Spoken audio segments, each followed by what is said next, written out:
Sebelum Allah Ta'ala menciptakan sesuatu,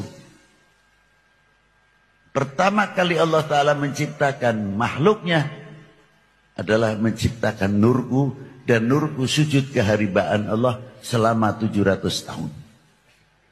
Ini keterangan di mana, Bir? Di dalam kitab Khatabil Mimbariyah halaman 57. Nah, saya ingin menyampaikan nasihat kepada seorang ulama besar di kalangan Aswaja, yaitu KH Lutfi, ya. Jadi nasihat kepada Habib Lutfi, karena terus terang saja masalah nur ini dijelaskan sejelas-jelasnya sanadnya, karena memang hadis itu dari Syiah, bukan Ahlus Sunnati wal Jamaah. Mungkin mungkin Habib Lutfi dengan rendah hati saya sangat berharap bisa menjelaskan kedudukan hadisnya itu. Yang jelas bukanlah perawi Sunni yang menyampaikannya gitu, tapi adalah perawi-perawi dari Syiah Rafidhah lagi, karena isinya itu Syiah Rafidhah, bukan Ahlus Sunnati wal Jamaah. Kali ini kita tidak akan membicarakan nilai dari riwayat bahwa pertama kali yang diciptakan adalah cahaya Rasulullah. Apakah itu sahih atau tidak? Yang terpenting, kita akan menunjukkan kepada para pemirsa begitu dangkalnya pengetahuan yang dimiliki oleh Ustadz Wahabi ini, karena dia mengatakan bahwa riwayat tentang cahaya tersebut terdapat dalam kitab Syiah. Sekarang mari pemirsa perhatikan, apakah riwayat tersebut juga terdapat dalam kitab Ahlus Sunnah atau tidak? Dalam kitab Al-Minnah Al-Makiyah karya Ibn Hajar Al-Haytami Asy-Syafi'i, kami tegaskan mazhab Asy-Syafi'i yang diterbitkan oleh Darul Minhaj cetakan kedua tahun 2005 halaman 93. Al-Haytami berkata, walaupun wujudmu yaitu wujud Rasulullah setelah wujud para nabi, akan tetapi cahaya kenabianmu mendahului mereka, bahkan mendahului semua makhluk Allah. Buktinya adalah hadis dari Abdul Razak dengan sanadnya dari Jabir bin Abdullah Al-Ansari. Wahai Rasulullah, ceritakan kepadaku mengenai makhluk pertama yang Allah ciptakan sebelum adanya segala sesuatu. Beliau sallallahu alaihi wa alihi bersabda, wahai Jabir, sesungguhnya Allah telah menciptakan cahaya nabimu. Kami tegaskan, menciptakan cahaya nabimu dari cahayanya sebelum menciptakan segala sesuatu.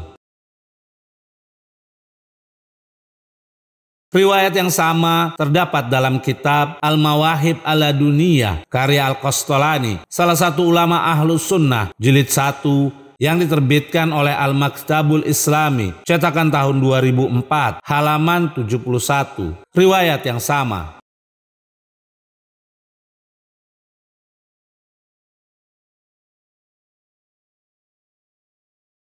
Dalam kitab Kashful Khafa karya Al-Ijluni Asy-Syafi'i, kami tegaskan bermazhab Asy-Syafi'i jilid 1 yang diterbitkan oleh Maktabatul Ilmil Hadis halaman 303. Riwayat yang sama.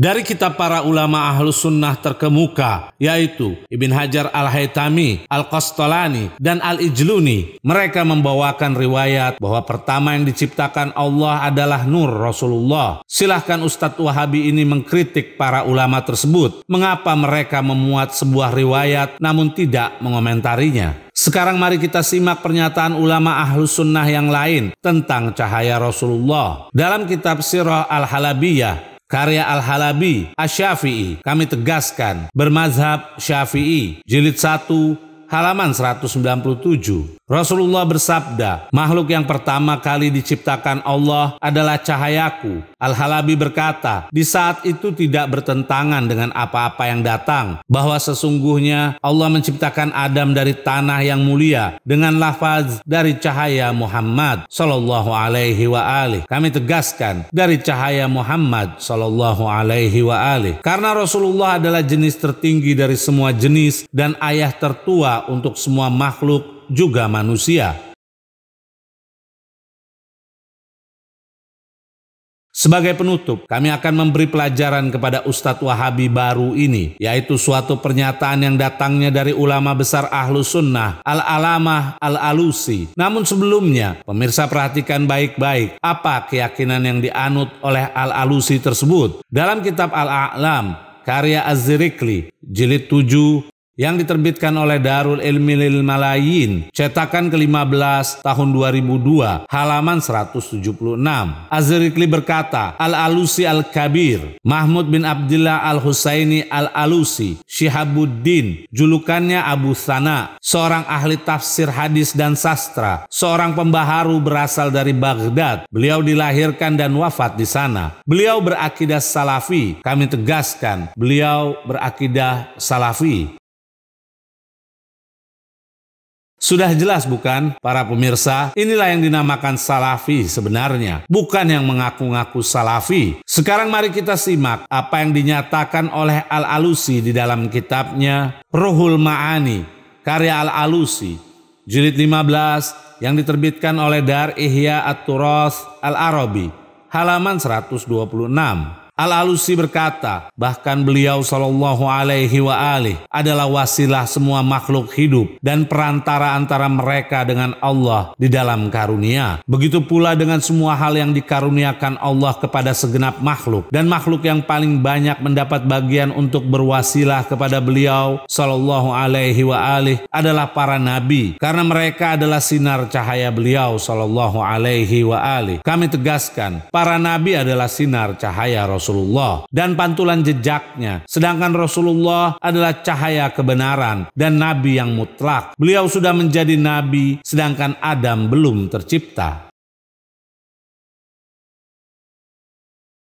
Setelah melihat bukti-bukti yang kami paparkan dari kitab-kitab rujukan Ahlus Sunnah yang asli, semakin jelas bagi kita bahwa Ustadz Wahabi berbicara apa yang dia tidak ketahui, atau boleh jadi memang sengaja berbohong karena rasa tidak suka mendengar riwayat keagungan Rasulullah. Ketidaktahuannya membuat dia menganggap seorang ulama besar dan juga seorang habib berbicara tanpa ilmu. Kami sarankan kepada para pemirsa agar berhati-hati jika mendengar Ustadz Wahabi lokal berbicara, karena sudah menjadi kebiasaan mereka menyalah-nyalahkan selain kelompok mereka disebabkan kurangnya pengetahuan.